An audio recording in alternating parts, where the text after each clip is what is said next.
In the 1950s in Marcella, Nock is being chased by Lansky and his partner, who catch him and kick him a couple of times. Lansky tells Nock he shouldn't gamble if he can't pay, and that he expects to be paid in 24 hours. Since he doesn't have any money, Nock tries to think of a way to get out of this one and finds himself at the harbor, where a cruise captain is desperate to find a doctor for a 6-month trip to India. Nock doesn't have any qualifications other than a past in the army, but since the ship is about to set sail, the captain is desperate and accepts that Nock will pretend to be a doctor. Nock learns as much as he can from the medicine books he finds in the doctor's office. When they bring in a sick mechanic, the man explains he knows he has typhus because he's often seen it while sailing, and he's heard what treatments his co-workers used in the past. Pretending to test him, Nock makes the man repeat the treatment he's heard of as he writes it down, then tells him to do exactly that. Afterward, Nock goes for a walk on deck and sees a lady that has sunbathed for too long, making her face extra red. Nock implies she may have a skin condition, then leaves for the kitchen, where he takes some whale fat to make a fake ointment. When he gives it to the lady, he pretends as a rare oriental ointment that even Cleopatra used.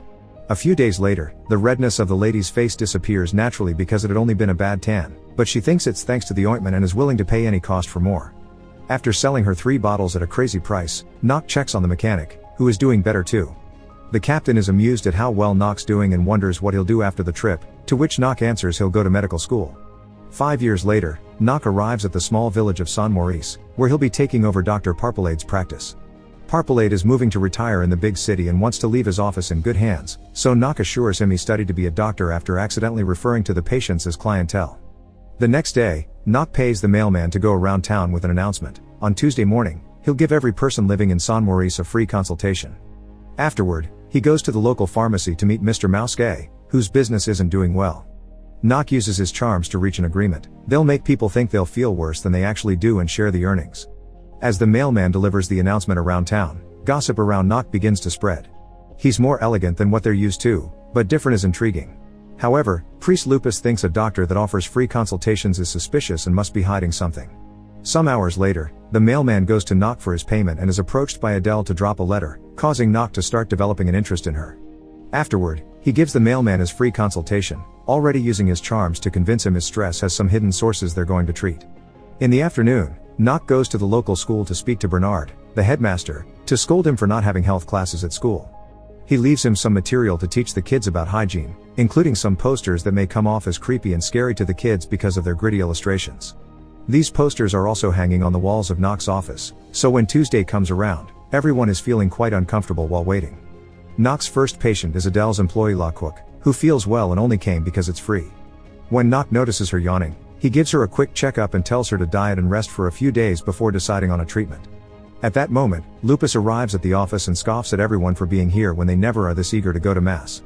After La Cook leaves, he cuts in line and sees Nock next, intending to give him a piece of his mind.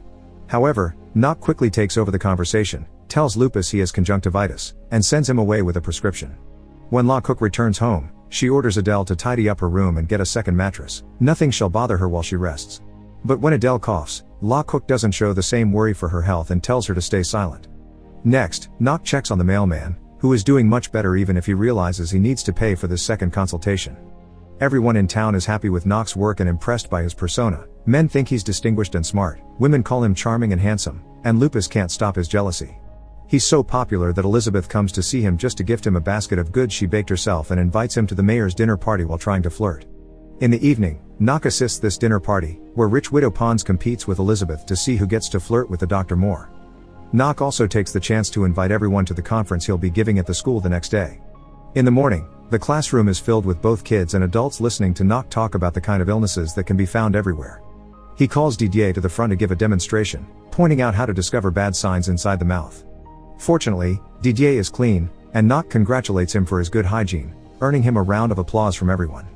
Afterward, Pons sings Nock's praises, which makes Lupus rather angry. He reminds her that Nock's still very suspicious and urges her to help him find out whatever she can about Nock's past. Sometime later, Nock visits La Cook's house for her second consultation. Adele welcomes him and comments on how weak La Cook has been lately because she hasn't left the bed and has been on a diet she doesn't need. However, she doesn't insult Nock for having played her boss like that. In fact, she calls him smart. Nock notices Adele coughs a lot and asks her to come to his office sometime, promising not to charge her. Afterward, Nock goes to La Cook's bedroom and offers her an expensive treatment that she refuses to pay. La Cook tries to convince him she's doing fine by doing some exercise, but that only makes her feel worse, causing her to give in and pay Nock whatever amount he asks for. A few days later, Nock visits Mouske for their monthly meeting. The pharmacy is doing much better now and Mouske is impressed by the money he's making, so he's hesitant to lose this when Nock comments on the chances of doubling their earnings. However, Nock uses his charms once again and gives him a speech about the two of them being the guardians of this town's health. Later, Nock's visited by Pons, who manages to get him to visit her 4 times a week to check on her health. She may be flirting, but Nock plays along because of the money that will bring. Pons also tries to ask some questions about his past, but Nock only gives her vague answers before dismissing her. His next patient is Elizabeth, who is desperate to beat Pon and takes off her coat to show Nock she isn't wearing any clothes. Her efforts are in vain though. Nock turns her down and asks her to leave. The night of the town's annual party, Nock notices Adele arguing with her fiancé and leaving the building in a huff, unaware that a newly arrived stranger is also sneaking in through the window. This stranger turns out to be Lansky, who has been traveling as a tramp. Lupus finds him stealing food and tries to call for help, but Lansky grabs him by the neck and threatens him into letting him stay in the church for a few days. Back to Nock, he takes his car down the road to offer a lonely Adele a ride. He scolds her for not wearing gloves and a scarf, but quickly apologizes when she mentions she isn't in the mood to be chastised. The two of them chat and bond on the way to her house, and Adele confesses she's broken up with her fiancé. She also claims to be the only one in town who knows why he's different. The next day, Adele comes to ask Nock for help with La Cook's dog Tom, since she can't take him to the vet because La Cook will only pay for the animals that give her money, like the cows and sheep.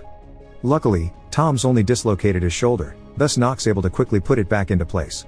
While Tom gets to run around again, Nock confesses he had been jealous of Adele's fiancé, so she asks him to dance with her right there to the rhythm of the birds singing. Sometime later, Lansky sees Nock in town and recognizes him, wondering what's going on. Nock has come to pick Mouske up to start a new project at the local hotel, and Lansky sees it all. After telling Lupus he'll stay 1 more week, he goes looking for Nock to ask for money. At first, Nock isn't afraid of him and pays him double the money he owed him. However, this isn't enough for Lansky and begins bribing Nock, asking for a big amount of money in exchange for keeping his secret. Adele doesn't show up for her date with Nock, so he goes to La Cook's house, who asks him for a new prescription before confessing Adela has been in bed sick for 4 days. Yet when Nock wonders why he wasn't called, La Cook says she didn't see a reason because she was feeling better. Nock rushes to check on Adele and worries when she sees the condition, causing him to send her to get some tests done at the city hospital. Before leaving, he leaves her a gift, a scarf with a pair of gloves. Unfortunately, when a few days later Nock gets the test results, they bring bad news: Adele has tuberculosis. Nock calls a friend in a specialized clinic to ask for treatment for Adele. He also promises to pay for it and requests his friend to keep it a secret from her. Later, Nock goes to the bar, and everybody falls silent when Lupus begins pointing out more people are sick now than ever. The bartender apologizes, pointing out that Lupus is just angry because nobody goes to church anymore since they're more concentrated on their health, but Nock doesn't let it bother him. Afterward, Nock takes Adele to the bus station and says goodbye to her. Elizabeth's in the area and sees them kiss. Feeling bitter, she rushes to the church to ask for confession. She tells Lupus an exaggerated version of what she saw and how warm it made her feel. She also lies about the day she went naked to the doctor's office and pretends Nock took advantage. Lansky notices how eager Lupus is to get bad gossip about Nock, and after Elizabeth leaves, he offers to tell Lupus some things about Nock's past in exchange for money. The next day, Nock goes to check the hotel, which is being transformed into the village's first clinic. He learns that Lansky is there renting one of the last rooms left, and finds him cleaned up and armed.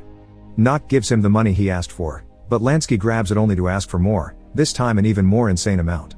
Meanwhile, Lupus goes to see the mayor to tell him Nock took advantage of Elizabeth and corrupted Adele into leaving her beloved hometown. However, the mayor doesn't fall for it. He already knows Adele was sent to a clinic, and points out Elizabeth is always taking her clothes off for people, including the mayor himself. Some days later, Nock receives a letter from Adela, who is very comfortable in the clinic and feels lucky to have met him. That night, Lansky comes over for his payment, so Nock promises he'll take out the money from the bank the next day. To seal the deal, Nock invites him to toast with whiskey, and Lansky takes it without knowing the doctor tampered with it. The next day, Lansky is suffering from such an awful case of diarrhea that he sullies many of the floors and walls of the hotel.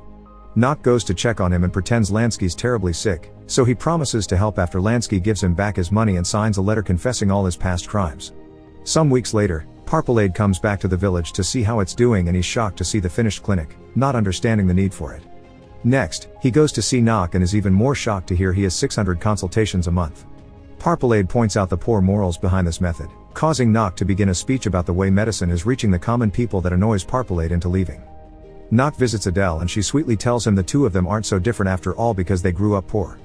Unfortunately, a few days later, Nock receives bad news: Adele has died. Overwhelmed by grief, he destroys his office. During the funeral mass, Lupus says Adele died because she put her life in the wrong hands and mentions Nock's former gambler and thief. Furious, Nock admits having done bad jobs to survive, but he worked hard to become a doctor when he had a chance. After insulting Lupus for bringing this up in the middle of a funeral, Nock leaves, and the townspeople immediately jump in his defense, also calling out Lupus for having interrupted such a solemn occasion with these matters. Meanwhile, Didier follows Nock to his house and notices he's packing his things up.